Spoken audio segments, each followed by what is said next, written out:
Hey there, future astronauts and scientists! Did you know that Earth puts on a show that never ends? It's a show with tiny dancers, mighty movers, and creative builders.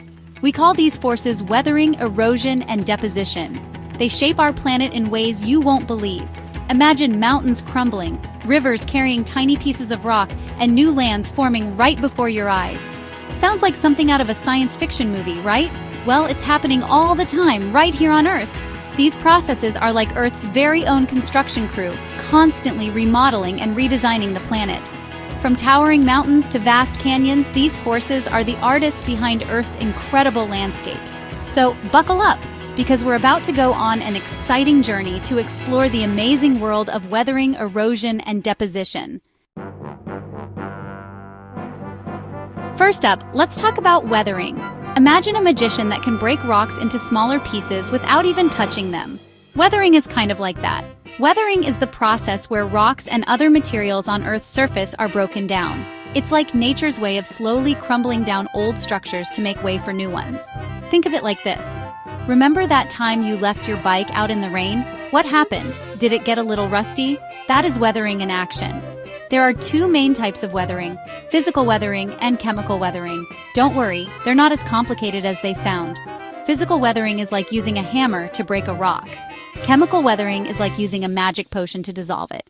Both types of weathering work together to change the Earth's surface over time. Let's start with physical weathering. This type of weathering is all about using force to break down rocks. Imagine a tree root growing through a crack in a rock. As the root grows bigger, it pushes the crack wider, eventually breaking the rock apart. That's physical weathering. Another example is ice wedging. When water seeps into cracks in rocks and then freezes, it expands. It's like putting an inflated balloon in a container.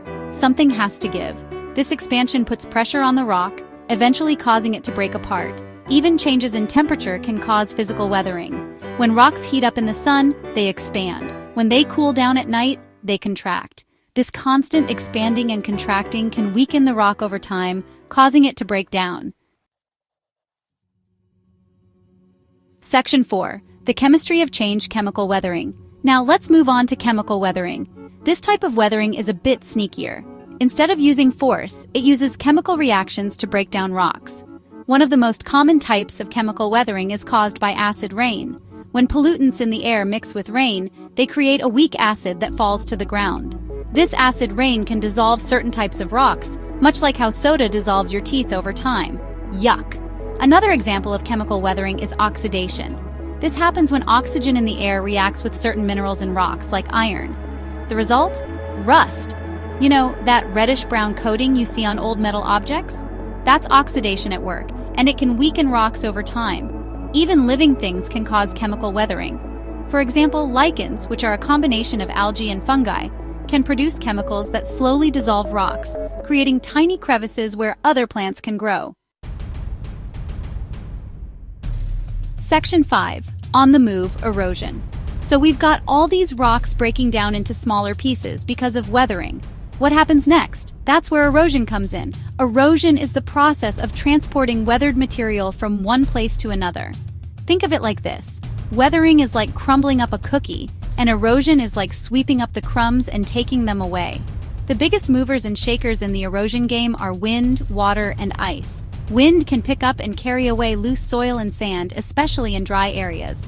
Water, in the form of rivers, streams, and ocean waves, is a powerful force that can carve out canyons and erode coastlines. And don't forget about ice. Glaciers, which are giant rivers of ice, can carve out valleys and transport huge boulders over long distances. Even a small stream can carry away tiny particles of rock, slowly changing the landscape over time. Section 6. Building anew, deposition. After weathering and erosion have done their thing, it's time for deposition to step in and create something new. Deposition is the process by which eroded material is dropped off or deposited in a new location.